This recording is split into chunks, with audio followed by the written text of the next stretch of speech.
Δάσκαλε, ήταν αδερφό που κάναμε το κύριε στα θαλάσσια μαλλιά.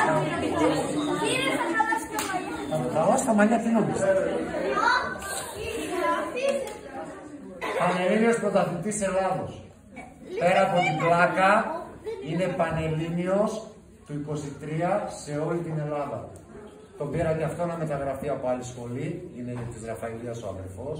Πέρα από την πλάκα, είναι ο καλύτερος μου παίκτης μου στο γυμναστήριο. Και θα τον πάμε πάλι στο Πανελλήνιο, πάλι να πάρει το Πανελλήνιο. Είναι ένα παιδί που έχει πάνω από 40-50 παιχνίδια. Καστανά, Μακίδα, σε θες κάνεις. Σούπερμαν. Το άλλο χέρι. Ακίνητος.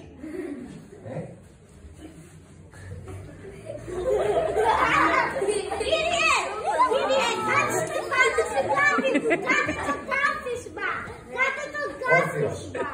Είναι σαν τον Γκέβορκ, με ταλαιπωρεί και αυτός πάρα πολύ.